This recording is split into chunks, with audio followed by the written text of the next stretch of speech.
This tutorial review will show you how to use Siri without internet connection. Go to your iPhone settings and scroll down. Tap on Siri and search.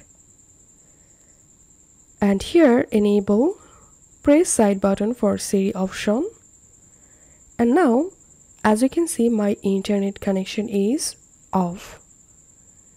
And now let's check if Siri work without internet connection or not. Hey Siri, set a timer for 2 minutes. 2 minutes starting now.